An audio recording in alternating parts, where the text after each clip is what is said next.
Good morning, good afternoon, good evening, whatever time of day it is, wherever you are. Welcome to Thursday's Grain Market Blast with myself and Angie Setzer, where the amazing Angie will be providing a rapid roundup of the latest pricing, flows, and market moving news in agricultural markets. But before she does, and apologies, it's very echoey in here. I'm actually in a kitchen. I'll get the legals out the way. So, as usual, nothing discussed on this spaces session constitute trading or investment advice or infers any kind of endorsement by PIQ or indeed that of the hosts, which, as you know by now, is myself, Mr. Ryan Paisley, and the wonderful, the amazing, the adjurb superlative here, Angie Setzer. It's Friday, right? So we're just Well, gonna it's a it's synthetic Friday. That's yes, yeah. that's yeah, synthetic Friday. I love that. Yeah, that fits. I like it. Let me get my standing desk at standing level so I can talk and use my hands. You guys don't see me do that, but honestly, when I'm talking to you in this, I'm using my hands. If you were to tie them behind my back, I'd be mute. So Well, this is just an I keep FYI. catching myself doing air quotes. And I'm like, no, no fucker can see me. What am I Right? doing? No one can see you. What are we doing? I do it all the time. So, welcome. Happy Thursday, Synthetic Friday. The markets, once they close today, can't hurt you again for several hours. So, we have that going for us. What are we paying attention to? Not much, just several things. Obviously, we had our trade talks yesterday. We had Japan in town. Interestingly, Carl and I were sitting on the deck. The weather's finally getting to where it's Oh, post work lovely. deck weather. Yeah, we were sitting talking yesterday, and I said, "Hey, did you see anything on the Japan talk? That's weird, like." And he's like, "No, did you?" I was like, "No, that's why I asked you." And so, kind of odd, that we didn't see much in the way, other than President Trump after the fact said great progress was made, seemed really optimistic. You're going to see Japan come back for a second meeting, is what they were saying, and so we'll see what that looks like. But one of the things that was kind of interest to me today, and I think kind of interest to a whole lot of folks as we pay attention to some of these conversations that we're having here, is that Japan's in a bit of a precarious position. Like the White Yeah. House has said specifically, that part of the trade negotiation is reducing exposure or reducing your dealings with China.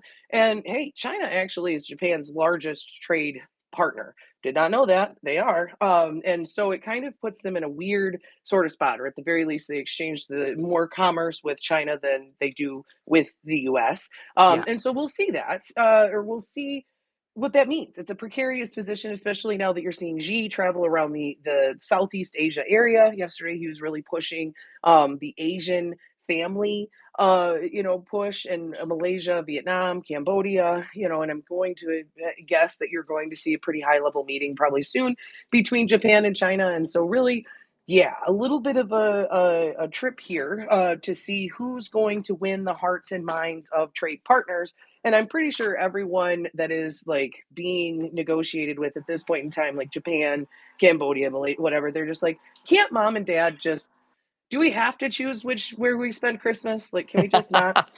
And so we'll see what that means, but it is going to be something that, I think it could be the hang up on several of these trade deals that we thought might have been a slam dunk prior. Like, yeah, I'll work with you to reduce our trade deficit. I'll do a lot of things that I can do, but you can't force me. You can't have a say over who I trade with otherwise. It's kind of where I think we may run into a bit of a hurdle, but I could be completely wrong. We'll see.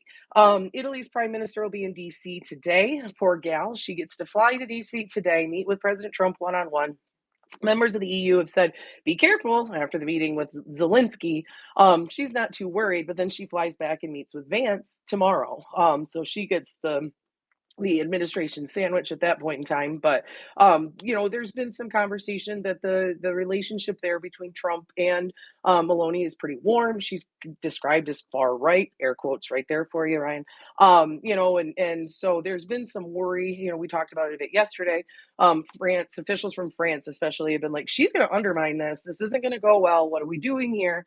And members of the EC are like, hey, no, the European Commission, like, she's good. She knows what she's doing. She's a top negotiator. We trust her ability and what it is that we're trying to do here. And so, yeah, we'll be watching to see how that meeting goes and what if any sort of result comes from there. Italy has a relatively large trade surplus with the U.S. And so she's been one of the folks pushing for don't retaliate, let's negotiate. Yada yada yada. So, any thoughts on that? Being, you're not, you guys aren't EU anymore, right? That was No, fun. But like, no, any no. thoughts on the relationship between them, or on what we see happen negotiation wise there that you're seeing? Um, no. To be honest, I think me and you are, as usual, in complete agreement.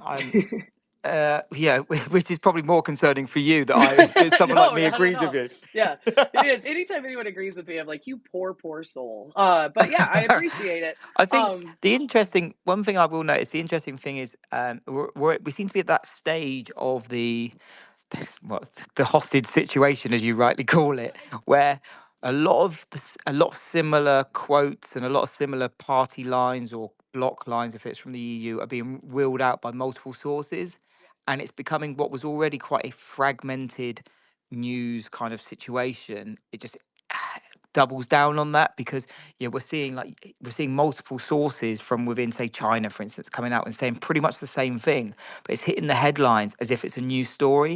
And I think uh-huh. this adds a new level of complexity into it, especially if you're trying to trade around these headlines, because you're kind of having to take a second guess. You're going to pause, take a breath, and go, "Hang on a second, is this new? Have I seen Is this this just?" before? Yeah, Yeah, exactly that. And I think this potentially becomes a more dangerous time for markets because there's going to be a lot boring. of, not only that, No, but it's a case yeah, of, when, at least when it's new, when it's really brand new, we know if it's a good or a bad story and the market will react accordingly. But when we're at this kind of purgatory kind of stage, that's my word of the day, by the way. It's got it's like the five best. syllables for me. For It four or fits. five syllables, for me, that's a massive one, It is a mess. It's especially a on a synthetic humongous word, as they Friday. say on Wally Kazam. It's There, humongous. there you go. But yeah, so it's a case of like when we are in this purgatory state, you're going to get people taking both sides of the market, which is great because volatility can be very good, but I think it just makes it for a very dangerous environment for anyone trying to decipher what is actually going on. I think and hopefully it doesn't last too long, and I hopefully we get some more decisive comments coming out. But yeah, I'm a bit hesitant to kind of commit too much at the moment. Right? I agree with you completely, and I think Oh there should God. be a rule that you can't use the phrase "breaking" if news is more than 5 minutes old because Oh it's my not. God, that Like if you're, as as a purveyor, as a purveyor of breaking news, when I see someone post breaking and we're like, we PIQ, I say we, my team of elves that are copy and pasting all day long.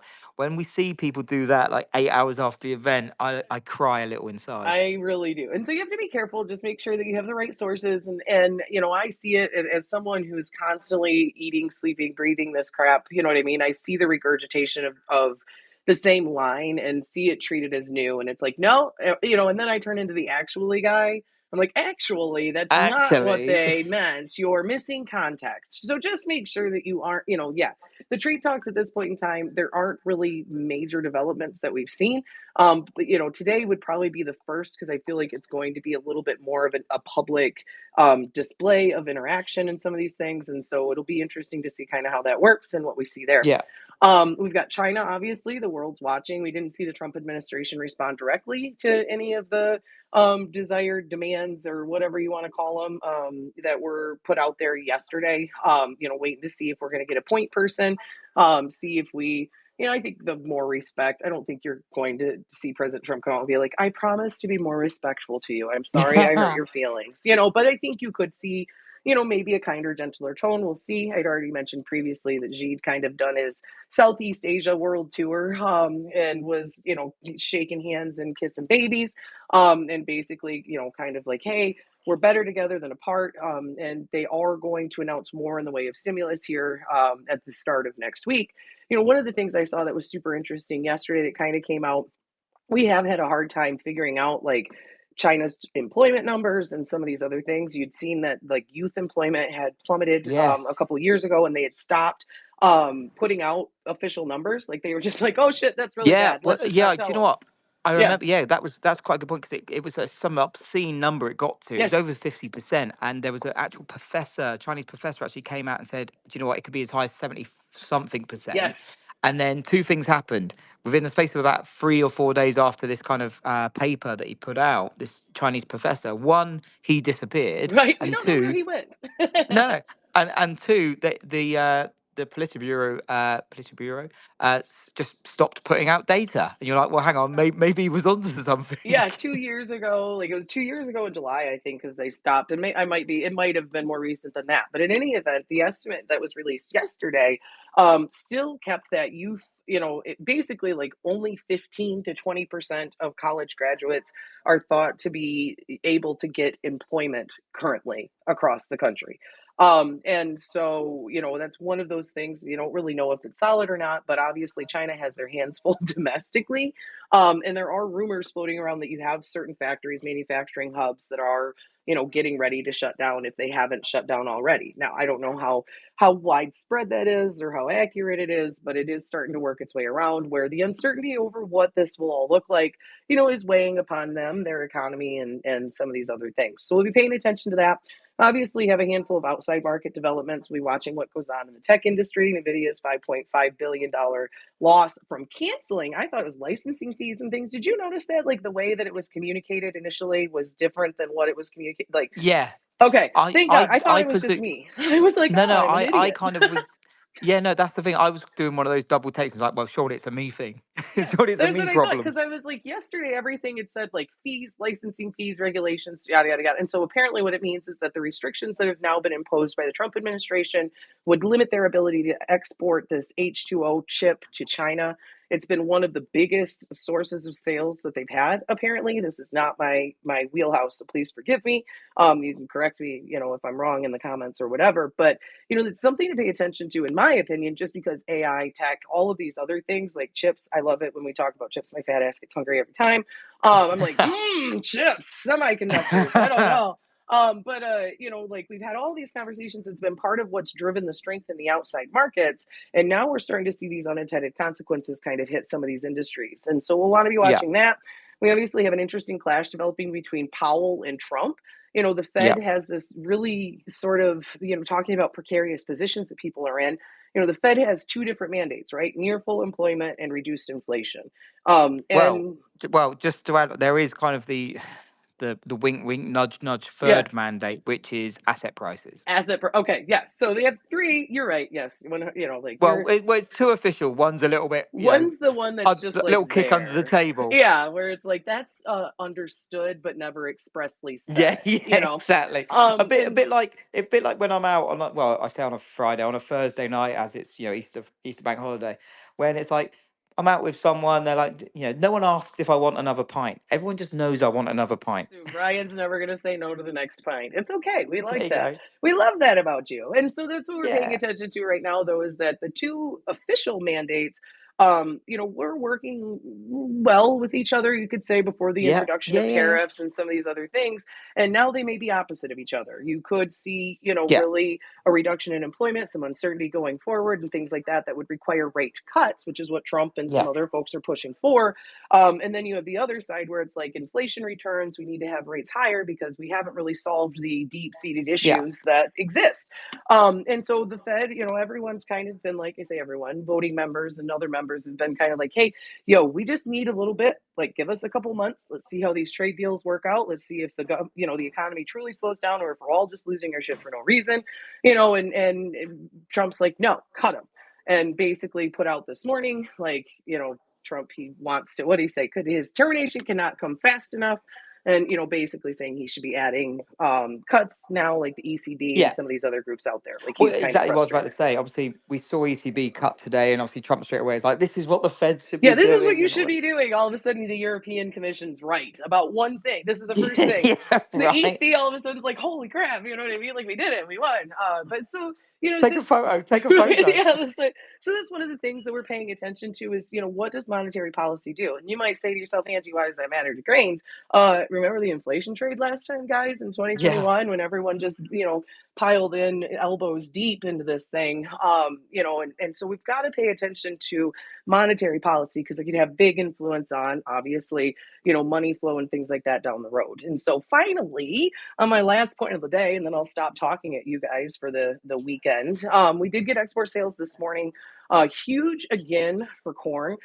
Came in at the higher end of trader estimates, basically are now sitting around 468 million bushels, almost a half a billion bushels above a year ago levels, which is freaking phenomenal. The USDA did bump up their export forecast last week, 100 million bushels, which felt aggressive, but we're still 210 million bushels ahead of that. Like basically, they say that exports year over year should increase 258 million bushels from a year ago.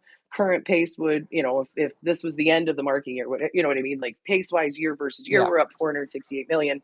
If we were to match this morning's pace on export sales going forward, which it really wasn't, like it wasn't an outstanding or an extraordinary number. It was a solid number, but it wasn't anything that was like, oh my God, we're never going to be able to do that again. But if we were to see a continuation of that type of pace, we would meet the USDA's projections here in less than 2 months, which is pretty phenomenal. We still would have a whole Yeah. quarter of the marketing year. So I'm not saying that we're obviously going to do that, but just a million metric ton or whatever a week is pretty amazing.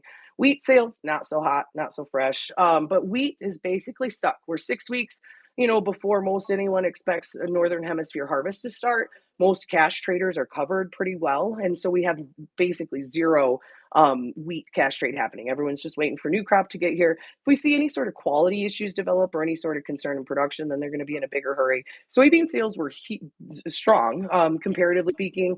We did see them come in the higher end of expectations with Mexico, the Netherlands, Germany, and Egypt in as the top buyers. I know we're getting towards the end here and I got to wrap up, but interesting to note, and I'm going to crowdsource today what the hell's going on there. Egypt's bean purchases are up almost 2 million metric tons, so almost 80 million bushels from a year ago. And I'm like, what the hell is Egypt doing with that many soybeans? Feels weird. But anyway, um, so that's what we're watching. Cash wise, everyone's just kind of sitting tight. Argentina farmers are holding on to their supplies as they wait to see what the devaluation of their currency means for them as a whole. Brazil farmers have been more aggressive sellers because their currency conversion rates and needing cash flow has helped. We've got a much better outlook for the safrina corn. It doesn't look like we'll see any sort of crop loss there unless we get a freeze or frost or something like that. But yeah, lots of stuff. We watching for trade headlines. U.S. Trade Representative is supposed to put out that new port proposal today. I signed up officially for their emails, so hopefully I'll get it when it comes through, and we'll know. The market itself's kind of pricing in that ag will be exempt, so obviously we've got to be watching for that type of confirmation. Yeah. And otherwise, yeah, we close at the end of the day today and reopen. Do we reopen Sunday night? I think we do. I think it's Sunday night that we. I mean, oh well, I I think think. we have Monday off here, so Oh yes, sucks to be that's you. because you guys are, The British. best. Yeah, that's. Exactly. Well, yeah, pretty much. On that note about us just being brilliant, Angie, thank you so much. As always, you know how much I deeply appreciate you, and I'm sure our listeners, feel exactly the same. Just a shout out to everyone, obviously, for listening in. We really appreciate you, especially our regular ones. I know I always say it, but we really do. And again, something that I mentioned yesterday, and Angie's tweeted about it yesterday and today. Obviously, PIQ, our platform, our information aggregation platform, we're looking to put together a ags focused version of this. So any resources, any feeds, any sites that you rely on, any tools you rely on, please get in contact with myself or Angie, and we'll try to incorporate that onto a really cool, really usable ag specific information dashboard, and hopefully provide you guys with as much value as possible. But on that note, wish you all an amazing weekend. Stay safe. God bless, and we'll see you next week. Have a good one, guys. We'll see ya.